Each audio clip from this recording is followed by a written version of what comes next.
Assédio sexual, desde 2001, está compondo o nosso Código Penal. E ele foi introduzido como um tipo novo e, então, no artigo 216 do Código Penal de 1940, introduziu-se um 216-A, que, ipsis verbis, diz o seguinte: constranger alguém com o intuito de obter vantagem ou favorecimento sexual, prevalecendo-se o agente da sua condição de superior hierárquico ou ascendência inerentes ao exercício do emprego, cargo ou função. Há uma pena estabelecida de 1 a 2 anos, não é?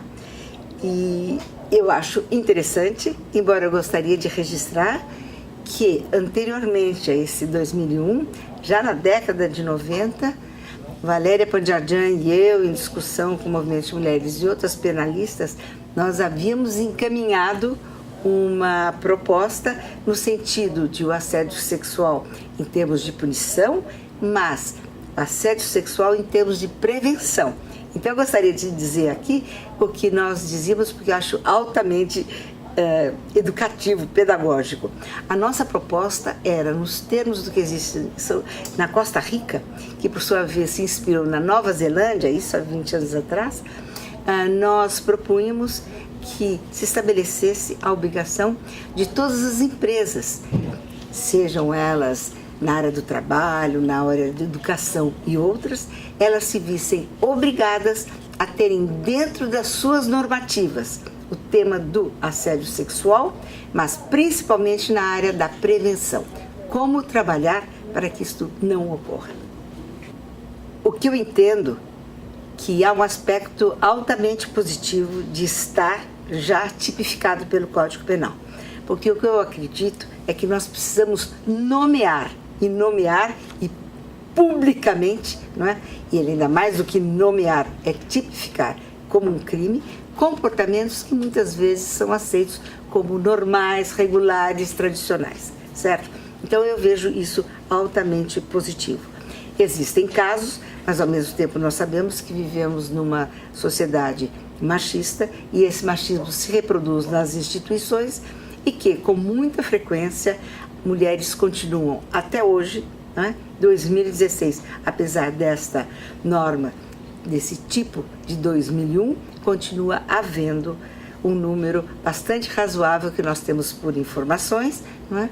Que agora inclusive são crescentes, de que permanece o problema e de forma grave. Eu entendo que isso acontece porque um aspecto da modificação de comportamento é claro que é jurídico, penal, mas o mais importante é na área da educação e da cultura, é na área da prevenção. Isso está bastante enraizado. E quando a gente fala enraizado, significa que está lá no fundo, né? A raiz fica no fundo da terra. Né? Isso significa que muitas pessoas que convivem com esse machismo aqui acima da terra, tá certo? Muitas vezes nem enxergam esse machismo. Né? Não só pessoas que observam, sem efetivamente assumirem que estão observando, pessoas que convivem com situações de machismo. O que é interessante é que são pessoas que são vítimas do machismo, inclusive muitas vezes na forma de um assédio sexual, né? Ou até quando são aqueles, os que são os perpetradores do que seria esse crime, né?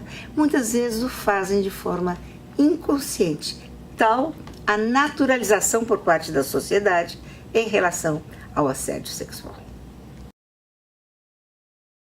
O crime do estupro não se confunde com o crime do assédio sexual, certo? O crime do estupro é o artigo 213 e o crime do estupro refere a constranger alguém, e antigamente se falava sobre manter relações sexuais mediante violência ou grave ameaça, certo?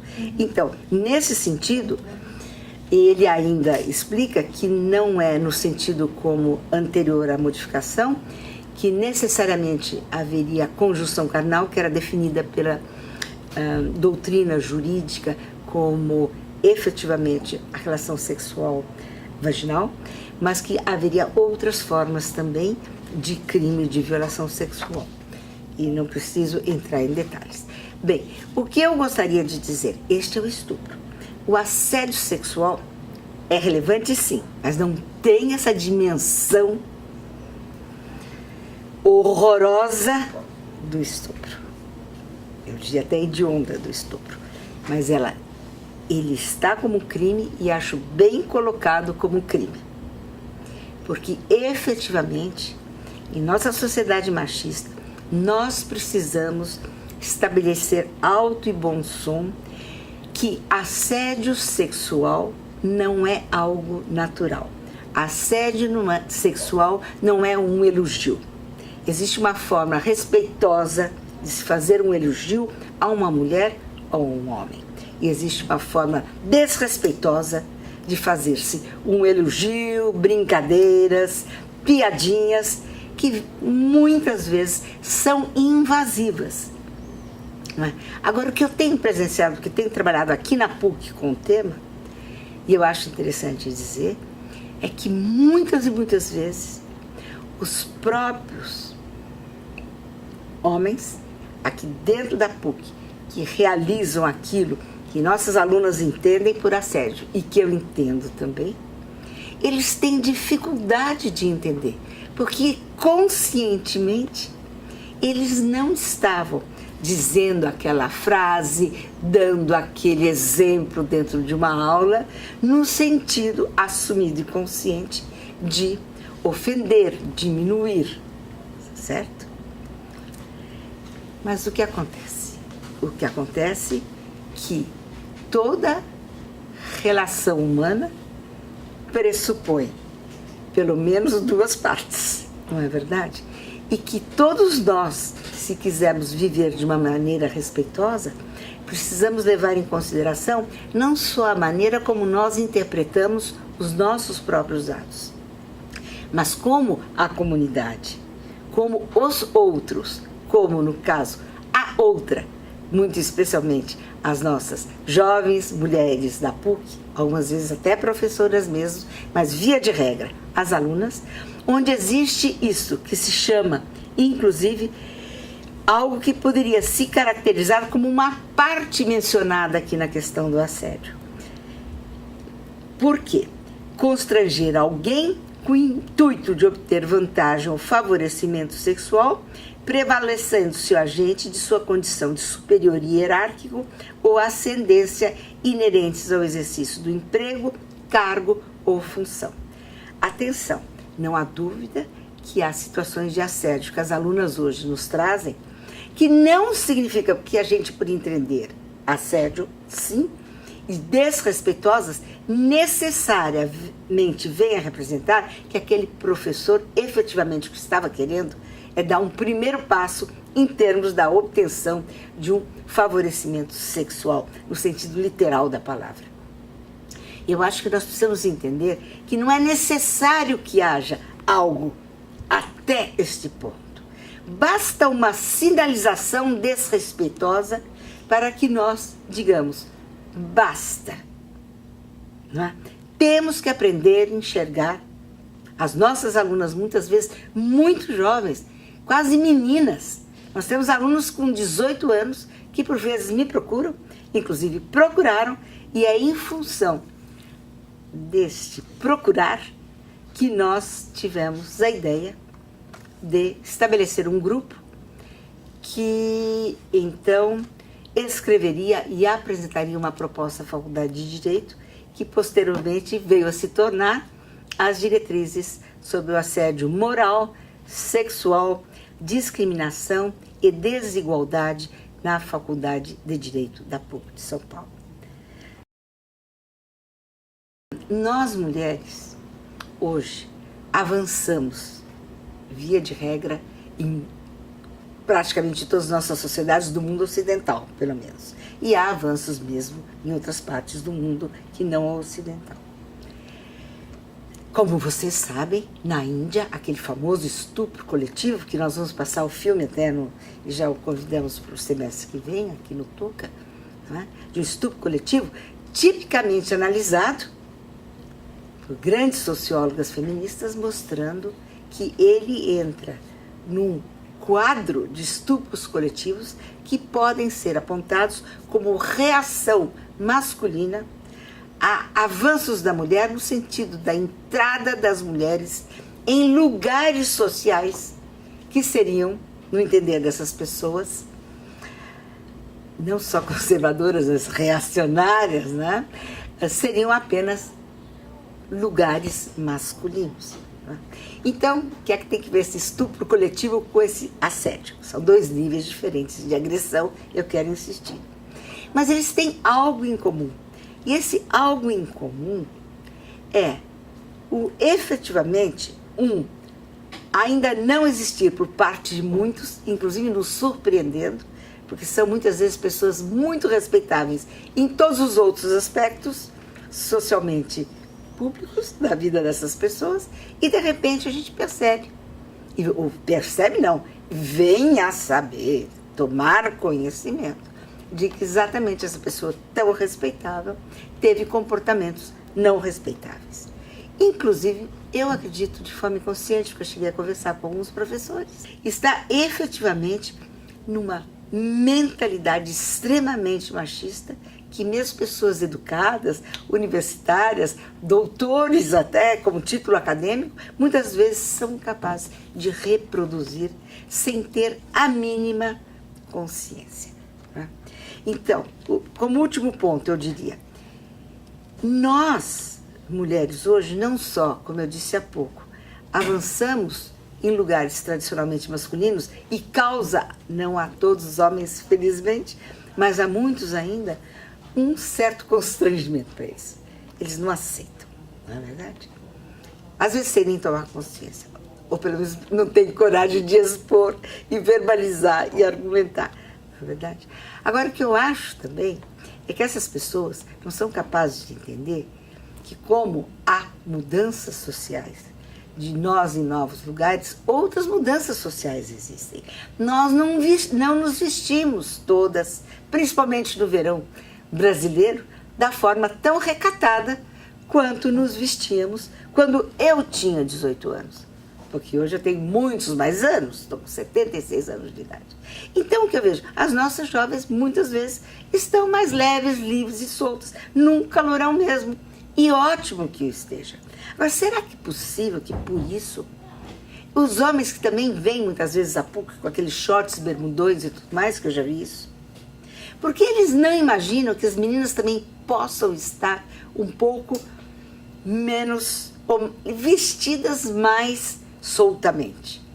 Eles já entenderem que o fato das meninas estão com a saia um pouco mais curta, com o decote um pouco maior, isso é interpretado, traduzido por eles como uma mensagem de que elas estão colocando os seus corpos à disposição. Nós temos que acabar com isso. Nós temos que acabar com isso. Será que as pessoas são tão grosseiras que pensam que por causa de uma roupa a mulher está se oferecendo? Será que não sabe que um jogo amoroso, ou mesmo que não queira utilizar sempre a palavra jogo amoroso, jogo sexual, jogo afetivo, jogo o que quiser que chamemos, tudo é um jogo de parte a parte, pressupõe uma parte a outra jogando esse jogo. E não é em si uma roupa, não é em si uma sainha curta, não é em si uma calça mais justa, não é em si um cabelo mais bonito e mais charmoso, que tem efetivamente a mensagem de que estamos à disposição. Ouvimos o que quiser, isso nos vai agradar e eventualmente poderemos ir adiante. Nós aqui fomos 10 anos além do que foi Estados Unidos e França. O movimento feminista europeu nos influenciou muito mais diretamente do que o movimento americano. Também o americano, mas primeiramente o francês. Porque muitas mulheres exiladas ou mulheres de exilados retornavam naquele momento de abertura lenta, gradual e, aspas, segura, não é? Retornavam do exílio e muito especialmente da França, quando tinham tido contato com as feministas francesas e outras europeias, já que a Europa é aquele miolinho, né? Tão pequeno em termos geográficos. Então, efetivamente, para nós, 40 anos. Né? Agora, não podemos dizer que não obtivemos avanços. Obtivemos avanços, sim. Não só na normativa, isto é, no ordenamento jurídico brasileiro, não é? Em que nós tivemos a Constituição de 88, e muito trabalhada pelo movimento de mulheres, naquele momento extraordinário brasileiro, acho que é um momento democrático absolutamente histórico, marcante, né? Belíssimo do Brasil, né? Em que houve assim uma riqueza na nossa tessitura social, em que vários e vários grupos organizados puderam trazer a sua voz à nossa Constituição de 1988. E que nós, mulheres, inclusive orquestradas pelo Conselho Nacional de Mulheres, que à frente tinha como presidente Jacqueline Pitangui, do Rio de Janeiro, e tínhamos algumas de nós na área do direito, quero dizer, não éramos muitas à época, então eu diretamente tive realmente um papel bastante, da minha parte, dedicado, eu acho que com algum sucesso, no sentido de viajar ao Brasil, não é?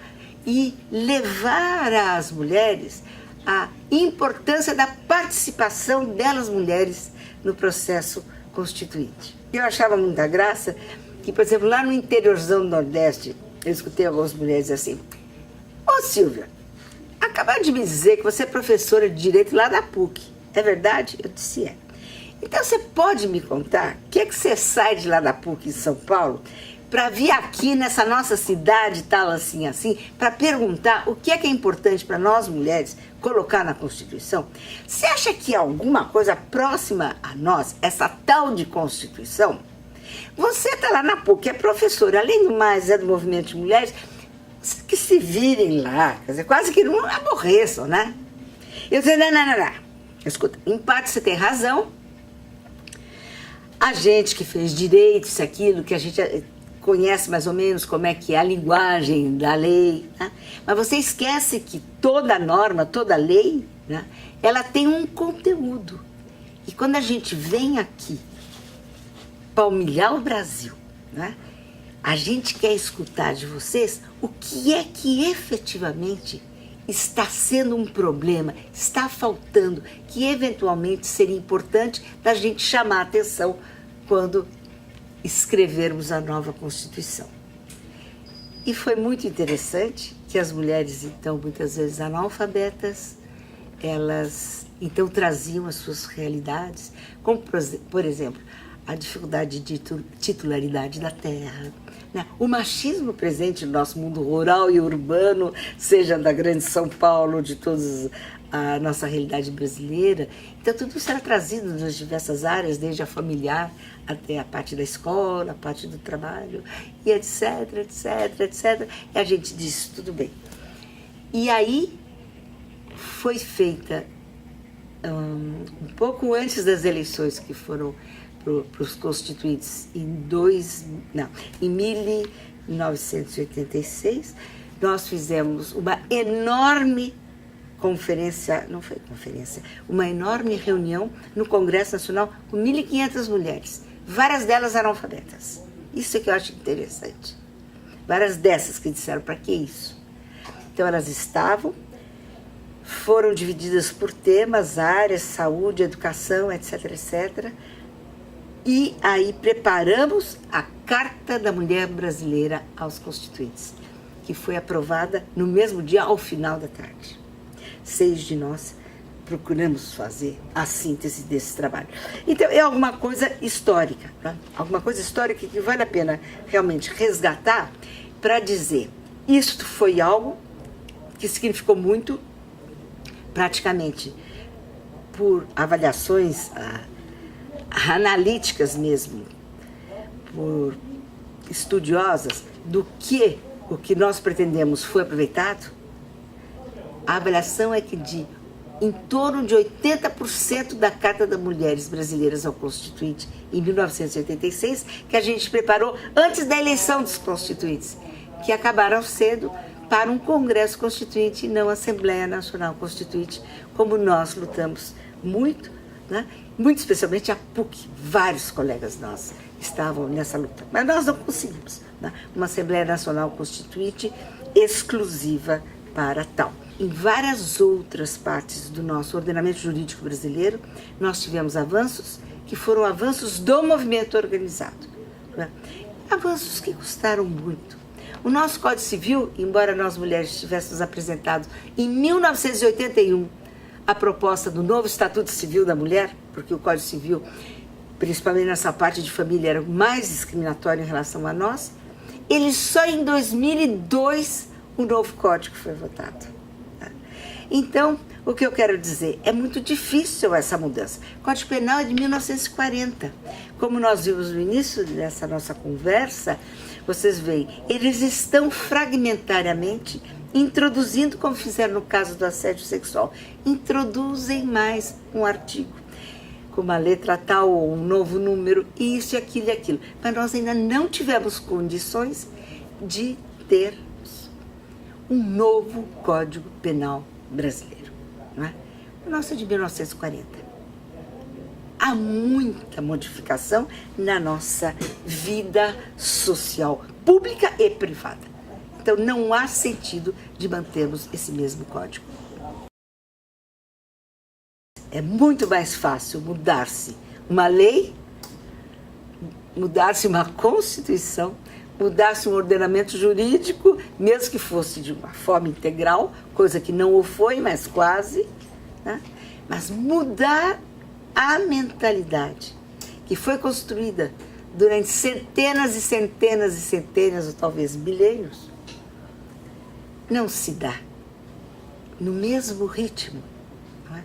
Então, nós vamos precisar, efetivamente, não é? Ainda de muitos esforços.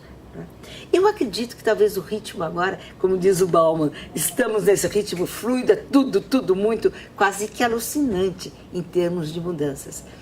Eu espero que não só tantas que a gente assiste, mas que também esta mudança, esse anacrônico machismo que existe ainda no mundo todo, quero dizer como membro da ONU que sou, você sabe, do Comitê sobre a Eliminação da Discriminação contra as Mulheres, das Nações Unidas, eu trabalho com 189 países que ratificaram a Convenção CEDAW, a sua sigla em inglês, não é? Então, realmente eu quero dizer que com raríssimas exceções, que talvez eu possa dizer exceções, que são os países nórdicos, nós presenciamos muitas e muitas discriminações e desigualdades. Agora, quero dizer, exceções, quando eu falei exceções, não quer dizer 000, quase que, certo? Quase que não desigualdade, mas existe quase que, certo? Mas no mundo todo, eu quero dizer para vocês, fiquei surpresa, preciso contar isso para vocês. Eu fiquei surpresa quando, na questão de uns 3, 4 anos, recebemos um documento do movimento de mulheres indígenas, elas se denominam nativas, do Canadá. Nós do Comitê CEDAW, porque além da Convenção da Mulher, Convenção CEDAW, nós temos, 20 anos depois da Convenção, que é de 1979, nós temos o protocolo facultativo, que nos torna quase tribunais internacionais.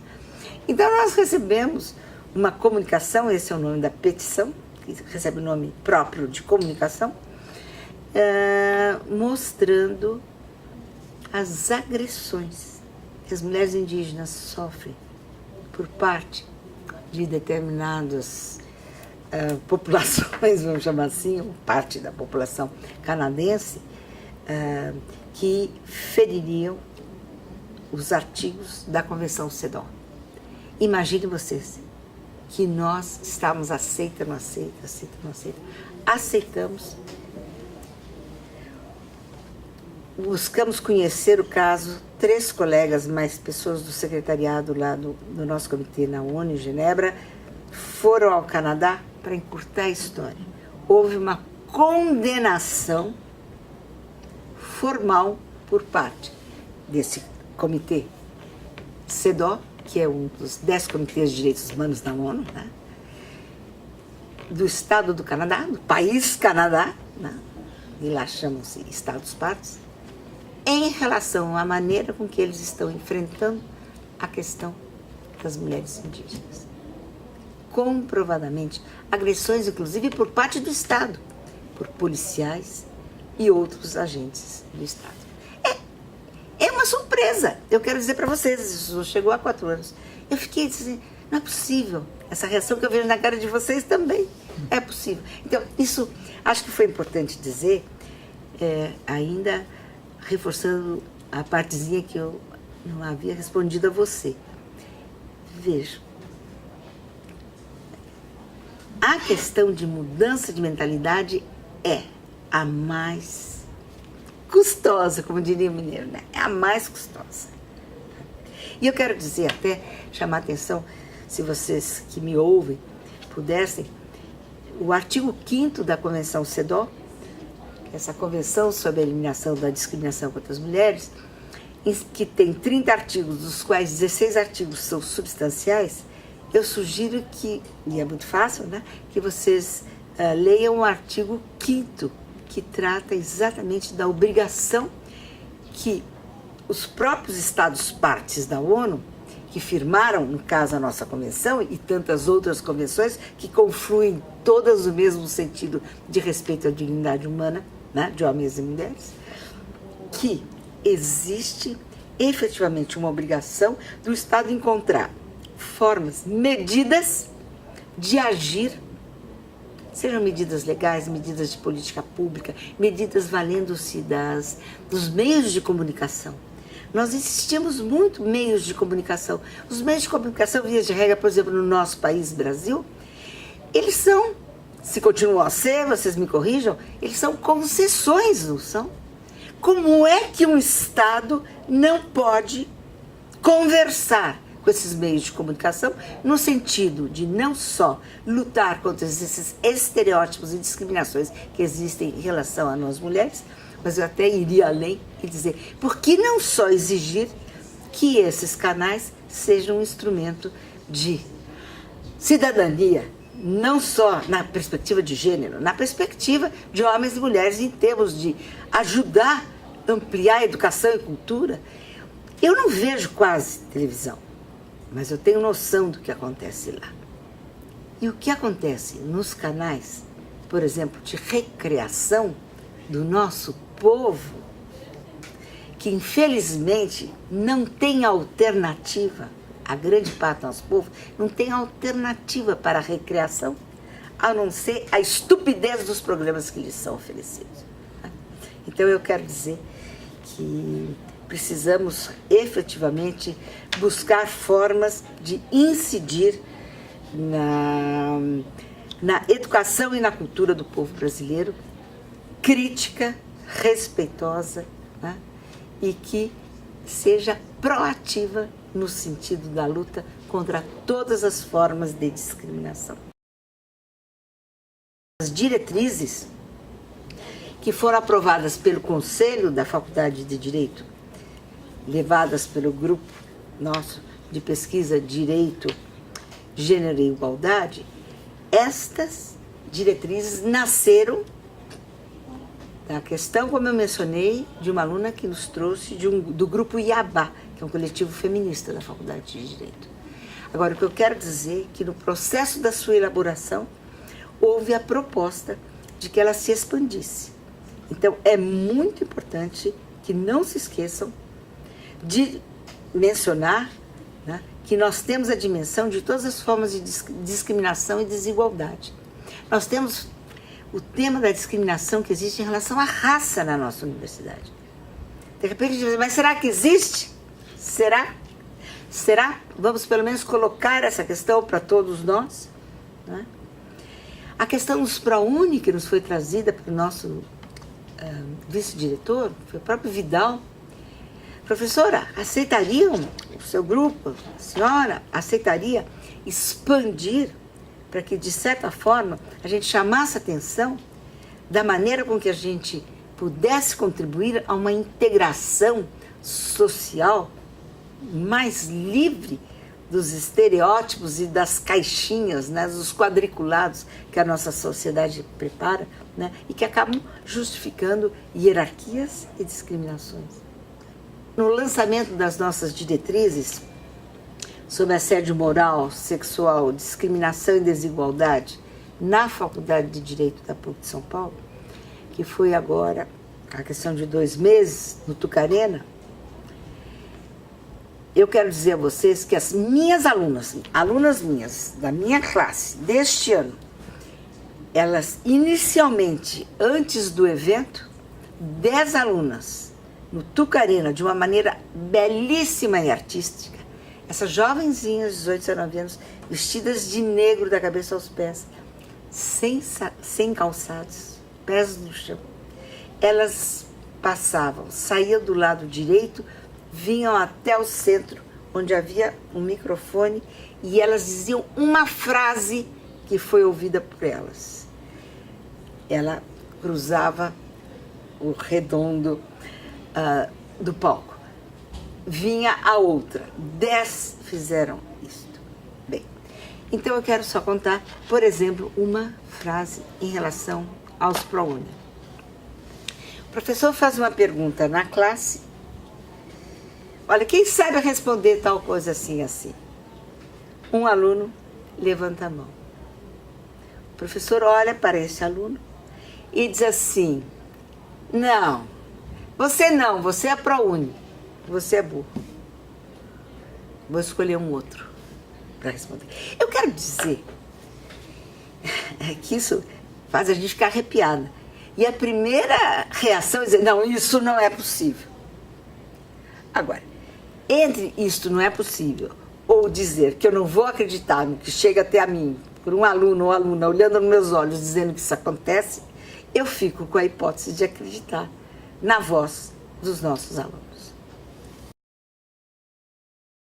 Se você me permite, eu quero muito rapidamente dizer que em 1980, de 86 a 88, eu já me referi ao processo constituinte, e eu não fui constituinte, mas era do movimento social, como eu já contei, e trabalhando muito pela constituinte. E colegas meus diziam assim: Silvia, você é professora de direito, se logo no início estão estabelecidos os direitos fundamentais, de que homens e mulheres têm iguais direitos perante a lei, todos somos iguais perante a lei, o que é que significa de no artigo 226, na parte da família, você está repetindo praticamente esse artigo? Você sabe que nós precisamos de uma Constituição enxuta. Eu disse assim: olha, é tudo que nós não queremos que seja enxuta, é a Constituição de 1988. E ela não é nada enxuta. Inclusive muito criticada por causa disso. Mas nós, pessoas da esquerda, nós ficamos muito felizes, mas não só os das esquerdas. Todos aqueles, mesmo que não se considerem esquerda, mas que sejam centro-esquerda, em suma, vamos tirar a esquerda e a direita do pedaço, trabalhar todas aquelas pessoas que realmente se preocupam com os direitos de cada pessoa individualmente, né? Nós sabemos que não basta estabelecer direitos formais, que existem núcleos de resistência aos direitos, no caso específico da mulher, que é a família, que é exatamente como eu também já mencionei, era no Código Civil anterior de 1916, era na parte da família, que é dividida em 4 partes, na parte da família em que se estabelecia. Por exemplo, vocês vão dar risada, artigo 233, o homem é o chefe da sociedade conjugal e a mulher é colaboradora dos encargos do casal. Bem, eu teria vários outros, o 385 e outros, e trabalhei com isso, né? Quando a gente apresentou ao Congresso Nacional o novo Estatuto Civil da Mulher. Mas o que eu quero dizer? Então vejam, respondendo precisamente a sua pergunta, não bastam os direitos fundamentais formais. Nós precisamos transformar toda essa normativa constitucional em respeito à nossa população e às nossas mulheres. Então, efetivamente, esses direitos têm que ser respeitados, têm que ser aplicados. E nem sempre isso acontece. Nem sempre isso acontece. Ou quero dizer, muitas e muitas vezes isso não acontece. Né? A voz da mulher tem um peso muito pequeno nos processos. E é a violência doméstica e familiar, que é o grande crime que ocorre contra a mulher, ainda silenciado, apesar da Lei Maria da Penha, que nós participamos também na feitura. E por que, vocês vão dizer? Por quê? Porque em grande parte, não só, existem N variáveis, mas em grande parte é porque é algo que acontece no lar, no recinto, no domus, no doméstico, e a voz da mulher não é ainda hoje suficientemente respeitada. Quando não há marcas, não há provas contundentes, indúbio, como nós escrevemos, Valéria Pandiadia e eu, indúbio pro réu. O que quer dizer isso? Existe um brocardo que é indúbio pro réu. E nós, quando no direito penal se diz não há uma prova muito cabal de que tal pessoa cometeu o crime, então, no caso de dúvida, perdemos. E nós dizemos, só que no caso dos crimes em que a vítima é mulher, indúbio pro estereótipo. Vocês veem que nós aqui nas nossas diretrizes, eu quero até ler um paragrafinho que LGBT é expressamente considerado. Considerando ser dever dos professores e professoras da Faculdade de Direito da PUC de São Paulo enfrentar os estereótipos de gênero, raça, cor, etnia, religião, origem, idade, situação social, econômica e cultural, orientação sexual e identidade de gênero, para que não haja dúvidas, entre parênteses, LGBT, faltou um T, dentre outras. Tá? Então, nós expressamente no nosso grupo e as nossas diretrizes reproduzem com muita clareza esta problemática. Nós estamos pretendendo passar um filme sobre trans no Tuca. De repente vocês nos ajudam nisso também.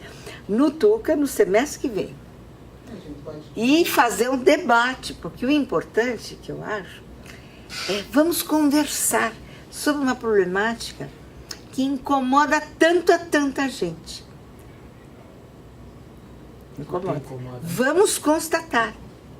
Não adianta dizer, eles são os reaças, são os horrorosos, são uns isso, uns aquilo. Não. Incomoda a grande parte da nossa sociedade. Tá? Tudo bem. Partindo disso é que nós temos que ver, então, que nós precisamos desmistificar, né? Esse conjunto de ideias que se pretendem serem absolutamente verdadeiras, no sentido de que esses todos outros que não são heterossexuais são todos doentes. São todos doentes, ou como eu já escutei, doentes ou sem vergonha. Não é isso? É isso. Só que não é isso. Então, mas não vamos dizer não é isso, enfiar na cabeça do outro. Eu acredito no debate, eu acredito no diálogo. Quero dizer que essas diretrizes, elas, embora mencionem que em determinados casos, claro, na medida em que as pessoas que se sintam ofendidas, tragam à universidade, que a nossa faculdade, por enquanto, ainda não está valendo para toda a universidade, que podemos tomar medidas, inclusive, judiciais, penais, mas eu priorizo o diálogo e o debate. Nós temos que vencer esses estereótipos. Quer dizer, essas ideias que a gente reproduz sem nem saber por quê. Numa palavra só, de uma forma inconsciente. Só que não é só ideia. Reproduz a ideia, que já é uma ação. Reproduzir uma ideia já é uma ação.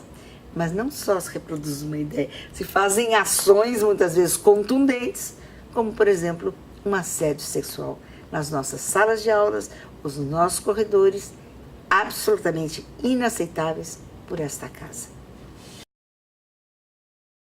Quando eu fui fazer minha tese de mestrado, a professora Aide Maria Roverati, da área da sociologia jurídica, ela foi minha orientadora. E eu dizia, mas eu não sei, como quase todo estudante, né? Na hora de fechar num tema, focar num tema.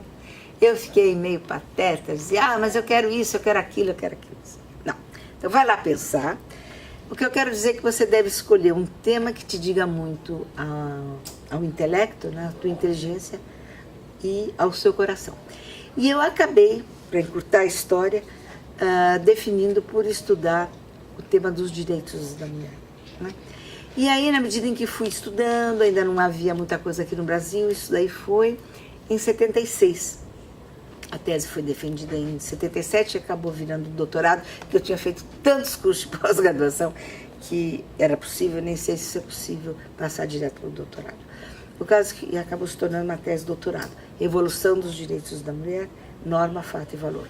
Bem, o que tem a ver isso com o movimento de mulheres? Tem tudo a ver. Tem tudo a ver por quê?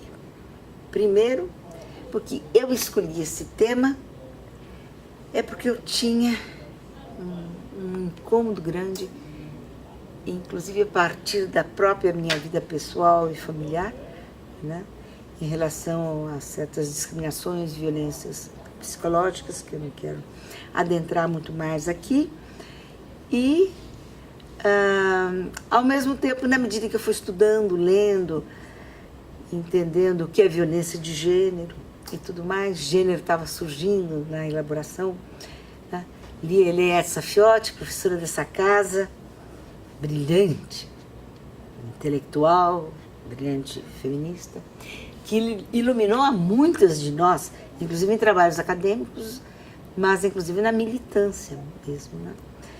Bem, então, na medida em que eu fui lendo, seja as francesas, como a Simone de Beauvoir, e outras, Gisèle Halimi e outras europeias, e também americanas, claro, e lendo aqui, na área do direito quase nada havia, quase nada, muito pouco.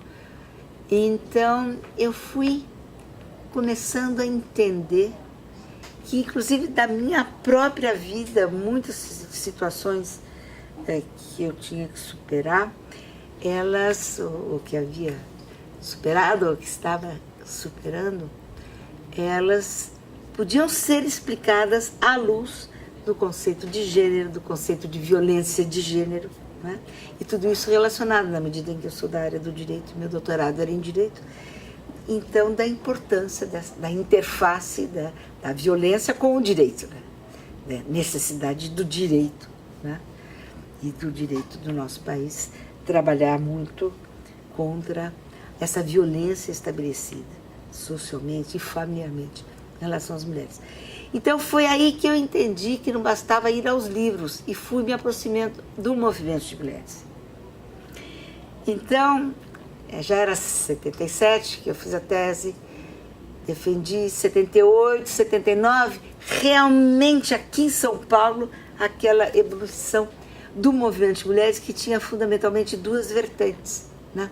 Uma vertente feminista, que era chamada de vertente burguesa, porque as outras, que já vou me referir a elas, e das quais tem pessoas muito queridas, aliás, eu as queria muito bem, mesmo na época, ficava de cabelo em pé com elas, mas então, duas vertentes, umas que ela chamava vertente feminista burguesa, e a outra vertente do movimento de mulheres, que eram aquelas que diziam, antes de tudo, abaixo a ditadura. Depois nós vamos conversar sobre esses temas que vocês burguesas falam, que é, por exemplo, a questão da opressão familiar, a questão da violência contra a mulher, a questão do prazer feminino. Mas o que é isso? Isso é coisa de burguesa. No momento não cabe. Abaixo a ditadura e por um governo social comunista no nosso país, né? Então, mas foi muito interessante. Nós vivemos situações muito fortes. Nós tivemos aqui, não me lembro direitinho, preciso procurar isso nos anais da história, em que ano que foi, mas foi exatamente nesse período, em que eu era chefe de gabinete da reitora, a professora Nadir Gouveia Kfouri, e o Movimento de Mulheres ia fazer o Congresso Paulista de Mulheres. O nome próprio era mais ou menos esse. Bem, e aí me pediram, ô Silvia, você é lá da reitoria da PUC, e que tal o Tuca? Eu disse, tudo bem, então eu vou levar esse pedido, isso e aquilo, papapá. Conseguimos. Então nosso Tuca foi o palco de uma das tensões mais fortes que pelo menos eu presenciei, se não a mais forte. Uma foi nos Institutos Arquitetos Brasileiros, que foi muito forte, e essa outra, que eu não sei qual foi a mais pesada, eu acho que foi essa daqui, foi aqui no Tuca, em que precisamente uma colega mulher, jovem mulher, companheira, que colega é essa? Companheira que a gente falava. Uma companheira mulher, que era Márcia Campos, do MR8, ela chegou a empurrar a Irede Cardoso, que era do PT, na época, não é? E depois ela acabou se candidatando em 82 a vereadora, né? Ela foi muitos anos vereadora, nem tem notícias da Irede, muito querida. A Márcia Campos queria um bem louco ela. Mas, meu Deus, o seu trabalho me deu a Márcia. Porque imagine que na véspera dessa famosa, vocês pesquisam nos anais, vocês devem ter aí, na véspera, nós tínhamos feito uma reunião na minha casa, que eu tenho um salãozinho de festa lá, nós fizemos uma reunião em que até às 4 da manhã ficou definido que a condição da PUC para ceder eram que determinadas faixas dizendo isso e aquilo, papapá, não estariam presentes. Não era uma reunião do MR8, nem do PCdoB, nem do PCB. Era uma reunião do movimento de mulheres, né? Nascente aqui em São Paulo e no Brasil. Elas prometeram, elas não seguraram e depois acabou no palco tendo uma peleja verdadeira em que a Irede rolou. Caiu mesmo, foi tombão. Aí foi suspenso. Aí eles vieram aqui, não para a Prainha de Assim, para aquela ladeira, fecharam lá, se fecharam numa sala de um dos centros acadêmicos, acho que era Ciências Sociais. Aí diz assim, eu fui lá para intermediar, porque eu sempre sou muito assim, pelo diálogo, bateram a porta na minha cara. O que você vem fazer aqui? Você faz parte do grupo das feministas burguesas. Eu disse, escuta aqui, eu sou hospedeira aqui. De todo o movimento de mulheres, em meu nome, eu que pedi, eu de certa maneira me sinto responsável pelo que está acontecendo. Como é que é? Nem conversa, não queríamos.